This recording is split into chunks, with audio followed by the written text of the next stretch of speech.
Bismillahirrohmanirrohim. Assalamualaikum warahmatullahi wabarakatuh. Syukur alhamdulillah, kita bisa berjumpa lagi di channel ini. Sholawat dan salam semoga selalu tercurahkan kepada junjungan kita, Nabi besar Muhammad Shallallahu Alaihi Wasallam. Allahumma sholli ala Sayyidina Muhammad wa ala ali Sayyidina Muhammad. Harapan dan doa saya, untuk semua saudaraku yang menyimak video ini, selalu diberikan kesehatan, dilapangkan rezekinya, diampuni dosa-dosanya, dan dipanjangkan umurnya. Amin ya robbal alamin. Sahabat beriman yang dirahmati Allah. Dalam sebuah hadis meriwayatkan bahwa jika suaminya marah, istri datang kepadanya dan meletakkan tangan di atas tangan suaminya sambil mengatakan, "Aku tidak akan tidur sampai engkau meridaiku." Hadits riwayat An-Nasai dan Tabrani. Setiap istri tentu ingin menjadi istri yang terbaik bagi suaminya, menjadi ibu yang terbaik buat anak-anaknya, dan kemudian di akhirat masuk ke dalam surga. Namun, untuk menjadi seperti itu, tentu tidak semudah membalikkan telapak tangan. Butuh kesabaran yang tinggi. Mengapa? Karena suami juga manusia yang terkadang membuat emosi, suami juga terkadang menyebalkan, suami juga terkadang menjengkelkan, dan banyak lagi yang lainnya. Kemudian yang terpenting adalah istri harus tahu bagaimana ia seharusnya berbuat dan bersikap agar didambakan suami dan dirindui surga. Berikut beberapa hal yang harus dilakukan istri bila ingin didambakan suami dan dirindui surga. Yang pertama, jadilah istri yang memberi motivasi. Ada sebuah istilah, di balik lelaki sukses, ada wanita atau istri hebat di belakangnya. Begitulah untaian kata mutiara yang sudah masyhur. Adanya memang tidak bisa dipungkiri. Peran wanita dalam kesuksesan suami sangat penting. Begitu juga sebaliknya, wanita bisa menghancurkan suami sehancur-hancurnya. Istri yang didambakan suami adalah istri yang memberi motivasi dan semangat kepada suami seperti Siti Khadijah yang selalu mendukung Rasulullah Shallallahu Alaihi Wasallam. Istri harus menjadi pendengar setiap saat suami curhat kepadanya, berikan suami semangat, dukung cita-cita mulianya, dan selalulah doakan suami untuk kesuksesannya di dunia dan akhirat. Lalu yang kedua, besarkan hati suami saat ia terpuruk. Hidup tak selalu mulus dan berada di posisi atas, kadang juga di bawah. Saat suami sedang terpuruk, istri harus membesarkan hatinya, bukan malah meluluh lantahkannya. Sebagai contoh, seorang suami divonis sakit yang tidak bisa disembuhkan oleh dokter. Lantas mendengar itu, istri jangan malah muring-muring tidak karuan, mengeluh berkepanjangan, dan bahkan berkeluh kesah di depan suami yang sakit itu. Tapi besarkanlah hatinya, lantas katakan padanya, vonis dokter hanyalah perkiraan manusia. Allah lah penentu segalanya. Sakitmu pasti bisa disembuhkan atas izin Allah. Bersabarlah. Aku selalu berusaha dan mendoakan untuk kesembuhanmu. Soal rezeki, berilah izin kepadaku untuk mencari rezeki yang halal untuk keberlangsungan hidup keluarga kita. Hal ini memang berat, tapi begitulah contoh istri harus bersikap. Kemudian saat karir suami sedang meredup atau bahkan kehilangan kerja, istri harus bisa meyakinkan kepada suami bahwa ada kerjaan yang baik yang sedang menunggu. Saat karir sedang cemerlang, jangan lupa ingatkan suami untuk bersedekah dan bersyukur. Yang ketiga, taatlah pada suami dalam ketaatan pada Allah Subhanahu wa Ta'ala. Istri haruslah taat pada suami dalam kondisi apapun, baik susah maupun senang. Jangan pernah bepergian tanpa seizinnya, terlebih saat ini sudah modern. Alat komunikasi sudah sedemikian canggih untuk mempermudah komunikasi. Kemudian, laksanakanlah perintah suami selagi perintah itu baik, tidak melanggar syariat, dan tidak memberatkan. Bila memberatkan, tolaklah dengan bahasa yang sopan, dengan nada bicara yang tidak meninggi. Bila perintah itu melanggar syariat, ingatkan suami dengan bicara yang baik. Yang keempat, janganlah membesarkan masalah ketika berselisih dengan suami atau menemui masalah. Jangan malah memperbesar masalah atau memperkeruh suasana dan membuat masalah tambah runyam.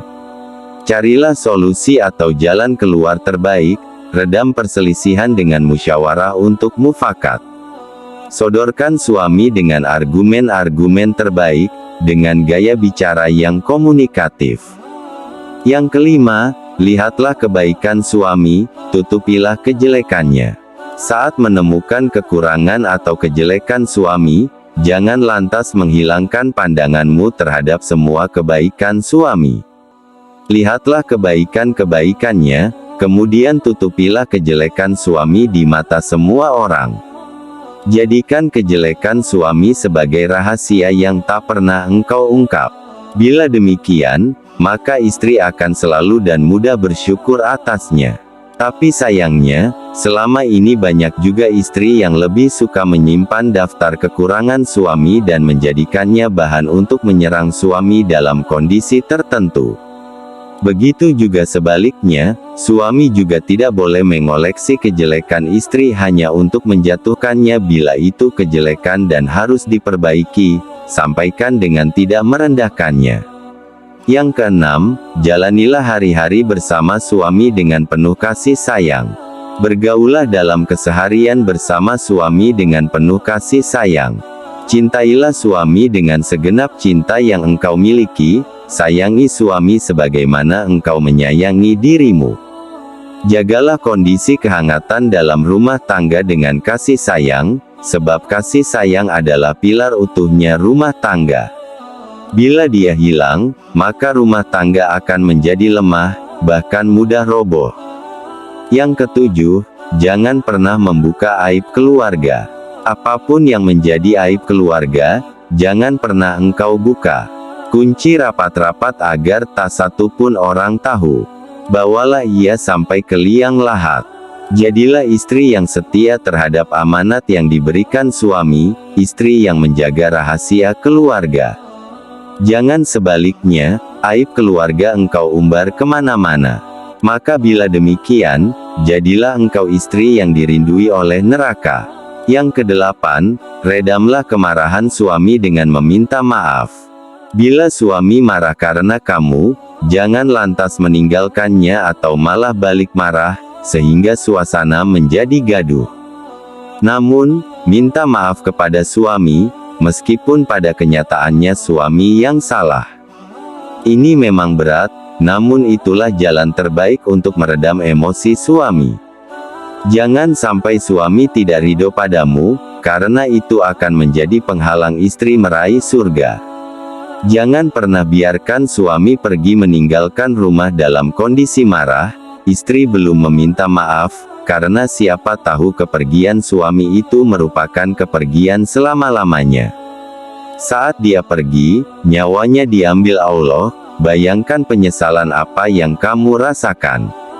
Oleh karena itu, bila mendapati suami marah karena Anda, bergegaslah meminta maaf kepadanya. Kesembilan, bertakwalah kepada Allah dan selalulah bersyukur. Istri yang soleha harus bertakwa kepada Allah, tunaikan kewajiban sebagai hamba. Jangan pernah tinggalkan sholat bila tidak sedang berhalangan, laksanakan puasa Ramadan, dan tutuplah aurat. Tetaplah pada ketaatan pada Allah Subhanahu wa Ta'ala.